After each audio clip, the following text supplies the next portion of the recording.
ವೇದಿಕೆಯಲ್ಲಿರುವ ಎಲ್ಲ ಯತಿವರೆಂಡರೇ, ಎಲ್ಲ ಗೌರವಾನ್ವಿತರೇ ಹಾಗೂ ಮಹಾಜನರೇ, ಮಾತೆಯರೇ,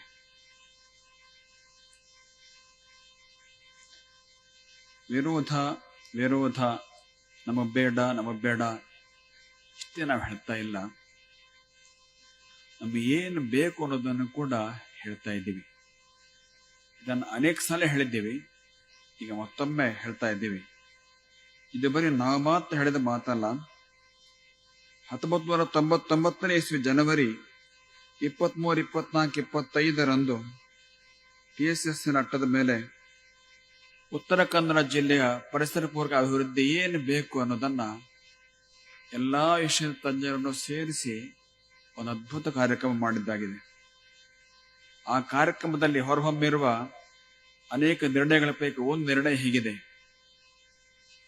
ಮುಳುಗಡೆ ಜೀವವೈವಿಧ್ಯತೆಯ ನಾಶಕ್ಕೆ ಅವಕಾಶ ಇಲ್ಲದಂತೆ, ಮುಳುಗಡೆಗೆ ಅವಕಾಶ ಇಲ್ಲದಂತೆ, ಜೀವವೈವಿಧ್ಯತೆ ನಾಶಕ್ಕೆ ಅವಕಾಶ ಇಲ್ಲದಂತೆ ನೀರಾವರಿ ಮಾಡ್ಲಿಕ್ಕೆ ಸಾಧ್ಯ ಇದೆ, ಮಾಡಬೇಕು. ಹರಿನೀರಿನ ಸಹಜ ವೇಗದಲ್ಲೇನೆ ವಿದ್ಯುತ್ ಉತ್ಪಾದನೆ ಕೂಡ ಸೇರಿದಂತೆ ಅಂತರ್ಜಲದ ಅಭಿವೃದ್ಧಿಗೆ ಪ್ರಯತ್ನ ಮಾಡಬೇಕಾಗಿದೆ. ಅದನ್ನು ನಮ್ಮೆಲ್ಲ ನದಿಗಳಿಗೆ ಮಾಡಿ ಅಂತ ಹೇಳಿ ಆ ದಿವಸದ ಸಮಾವೇಶದಲ್ಲಿ ಪ್ರಧಾನ ನಿರ್ಣಯ ಬಂದಿತ್ತು.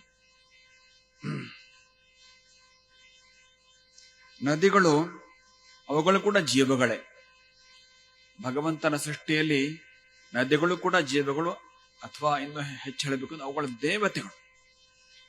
ಆದ್ರಿಂದ ಅವರಿಗೆ ದೇವರು ಪರಮಾತ್ಮ ಹರಿಯುವ ಸ್ವಾತಂತ್ರ್ಯ ಕೊಟ್ಟಿದ್ದಾನೆ.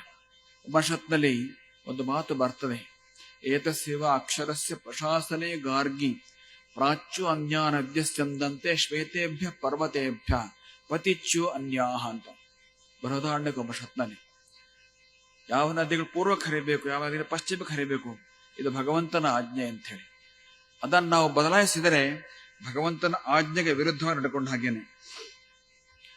ನಮಗೆ ಹೇಗೆ ಬದುಕುವ ಸ್ವಾತಂತ್ರ್ಯ ಇದೆಯೋ ಹಾಗೆ ಆ ನದಿಗೂ ಕೂಡ ಬದುಕುವ ಸ್ವಾತಂತ್ರ್ಯ ಇದೆ. ನೈಸರ್ಗಿಕ ಸ್ವಚ್ಛ ಉಳಿಸಿಕೊಳ್ತಕ್ಕಂಥ ಹಕ್ಕನ್ನ ನದಿಗಳಿಗೆ ನೀಡಬೇಕು, ಅಂತಹ ಕಾನೂನು ನಿರ್ಮಾಣ ಆಗಬೇಕು ಅನ್ನೋಂಥ ಒಂದು ಬೇಡಿಕೆ ಕೂಡ ಇವತ್ತು ಈ ನಿರ್ಣಯದಲ್ಲಿ ನೀವು ಬಂದ ಗಮನಿಸಿರಬಹುದು. ನಮ್ಮ ವೇದಿಕೆಯಲ್ಲಿ ಜನಪ್ರತಿನಿಧಿಗಳು ಎಲ್ಲ ಪಕ್ಷ ಭೇದ ಮರೆತು ಒಟ್ಟಿಗೆ ಸೇರಿದ್ದಾರೆ. ಆದರೂ ಸಾಕಷ್ಟು ಚರ್ಚೆ ಮಾಡಿದ್ದಾರೆ, ತೀವ್ರವಾದ ಚರ್ಚೆಯನ್ನೇ ಮಾಡಿದ್ದಾರೆ. ಚರ್ಚೆ ಇರಲಿ, ಆದರೆ ಹೋರಾಟದಲ್ಲಿ ಒಗ್ಗಟ್ಟಿರಲಿ. ಒಗ್ಗಟ್ಟಾಗದಿದ್ದರೆ ಬಹಳ ದೊಡ್ಡ ಅಪಾಯ ಇದೆ. ಕೇಳಿಕೊಳ್ಳಿ, ಎಲ್ಲ ಜನಪ್ರತಿನಿಧಿಗಳು ಕೂಡ ಕೇಳಿಕೊಳ್ಳಿ. ಒಗ್ಗಟ್ಟಾಗಿ ಹೋರಾಟ ಮಾಡದಿದ್ದ ಮುಂದೆ ದೊಡ್ಡ ಅಪಾಯ ಇದೆ. ಏನಂತಂದ್ರೆ, ಸಾಮೂಹಿಕವಾಗಿ ಇಡೀ ಜಿಲ್ಲೆಯ ಜನ ಚುನಾವಣೆಯನ್ನು ಬಹಿಷ್ಕಾರ ಮಾಡ್ತಕ್ಕಂಥ ಕಾಲ ಬರ್ಬೋದು.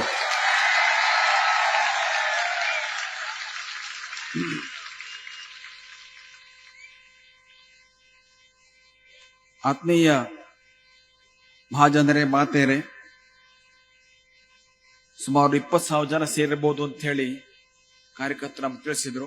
ಕೆಲವು ಜನ ನಿರ್ಗಮಿಸಿದ್ರು ಕೂಡ ಕಾರ್ಯಕ್ರಮ ಮುಕ್ತಾಯ ಒಂದೇ ಸಲ ನುಗ್ಗಲು ಆಗುವ ಸಂಭವ ಇದೆ. ಹಾಗಾಗದೇ ಇರುವ ಸಾವಧಾನವಾಗಿ ನಿರ್ಗಮಿಸಬೇಕು. ಆಗಲೇ ಕಾರ್ಯಕರ್ತರು ನಿರೂಪಣೆ ಮಾಡೋ ಸೂಚನೆ ಕೊಡ್ತಾ ಇದ್ದಾರೆ. ನಿಧಾನವಾಗಿ ಹೋಗ್ಬೇಕು. ನೋಡಿ, ಇಲ್ಲಿ ಹೊರಗೆ ಹೋಗ್ಬೇಕಾದ್ರೆ 2 ಮಾರ್ಗಗಳಿದ್ದಾವೆ. ಮತ್ತೆ ಹೊರಗೆ ಹೋದ ನಂತರ ನಿಮ್ಮ ವಾಹನಗಳನ್ನ ತಗೊಂಡು ಹೋಗ್ಬೇಕಾದ್ರೂ ಕೂಡ ನಿಧಾನವಾಗಿ ಹೋಗಿರಿ. ಯಾವುದೇ ನುಗ್ಗಲು ಸಣ್ಣ ಅಹಿತಕರ ಘಟನೆ ಕೂಡ ಆಗಿರಬಾರದು. ಇಲ್ಲಿ ಮಾತ್ರ ಅಲ್ಲ, ರಸ್ತೆ ಮೇಲೆ ಕೂಡ, ಮನೆಗೆ ಹೋಗಿ ಮುಟ್ಟೋ ತನಕನೂ ಕೂಡ ಅದನ್ನ ಎಲ್ಲರೂ ಕೂಡ ಗಮನಿಸ್ರಿ ಅಂತ ಹೇಳಿ ಕಳಕಳಿ. ಇವತ್ತಿನ ಈ ಕಾರ್ಯಕ್ರಮದಲ್ಲಿ ಅನೇಕ ಸಂಸ್ಥೆಗಳು ನಮಗೆ ಬೆಂಬಲವನ್ನು ಕೊಟ್ಟಿದ್ದಾರೆ. ಅವುಗಳ ಪಟ್ಟಿ ತುಂಬ ದೊಡ್ಡದಿದೆ. ಧರ್ಮಸ್ಥಳ ಗ್ರಾಮಾಭಿವೃದ್ಧಿ ಯೋಜನೆ ಬಹಳ ದೊಡ್ಡ ಪ್ರಮಾಣದಲ್ಲಿ ನಮಗೆ ಬೆಂಬಲ ಕೊಟ್ಟಿದೆ. ಇದಲ್ಲದೆ ಇನ್ನು ಅನೇಕ ಜಿಲ್ಲೆಯ ಸಹಕಾರಿ ಸಂಸ್ಥೆಗಳು, ಸಂಘಟನೆಗಳು, ವಿವಿಧ ಸಮುದಾಯಗಳು, ಅದು ಲೆಕ್ಕವಿಲ್ಲ, ಅಷ್ಟು ಜನ ಇದಕ್ಕೆ ಬೆಂಬಲ ಕೊಟ್ಟಿದ್ದಾರೆ. ಈ ರೀತಿಯ ಒಂದು ಒಗ್ಗಟ್ಟಿನ ದೃಷ್ಟಿ ಒಂದೇ ಕೂಡ ಇರಲಿ. ಕೊನೆಯದಾಗಿ ಸರ್ಕಾರದ ಮೇಲೆ ನಮ್ದೊಂದು ಆಗ್ರಹ. ಯೋಜನೆ ಬಗ್ಗೆ ಪ್ರಾಮಾಣಿಕವಾದ ವಸ್ತುನಿಷ್ಠವಾದ ವೈಜ್ಞಾನಿಕ ಚಿಂತನೆ ನಡೆಯಲಿ. ಇದು ಸರ್ಕಾರದ ಮೇಲೆ ನಮ್ಮ ಆಗ್ರಹ. ಯಾಕಂದ್ರೆ ಸರ್ಕಾರಕ್ಕೆ ಒಂದು ಇಕ್ಕಟ್ಟು ಬರ್ತದೆ. ಈಗ ಇಲ್ಲಿ ಪ್ರಬಲವಾಗಿ ಬೇಡ ಅಂತ ಹೇಳ್ತಾರೆ, ಬಹುಶಃ ಅಲ್ಲಿ ಇನ್ನೊಂದು ದಿನ ಪ್ರಬಲವಾಗಿಯೇನೆ ಈ ಯೋಜನೆ ಬೇಕು ಅಂತ ಹೇಳೋ ಧ್ವನಿ ಕೂಡ ಹೇಳಬಹುದು. ಹಾಗಾಗಿ ಸರ್ಕಾರ ಇದರಲ್ಲಿ ಪ್ರಾಮಾಣಿಕವಾದ ಚಿಂತನೆ, ವೈಜ್ಞಾನಿಕವಾದ ಚಿಂತನೆಯನ್ನು ಮಾಡಬೇಕು. ವಿಜ್ಞಾನಿಗಳ ಮೇಲೆ ಪ್ರಭಾವ ಬೀರಬಾರದು. ವಿಜ್ಞಾನಿಗಳ ಮೇಲೆ ಪ್ರಭಾವ ಬೀರದೆ ಪ್ರಾಮಾಣಿಕವಾದ ವಾಸ್ತವಿಕತೆಗೆ ಆದ್ಯತೆ ಕೊಡಬೇಕು. ನಮಗೆ ಧೈರ್ಯ ಇದೆ, ಹಾಗೆ ಆದ್ಯತೆ ಕೊಟ್ಟು ವೈಜ್ಞಾನಿಕ ಚಿಂತನೆ ನಡೆದರೆ ಈ ಯೋಜನೆ ಕಾರ್ಯಗತ ಆಗೋದಕ್ಕೆ ಸಾಧ್ಯವೇ ಇಲ್ಲ.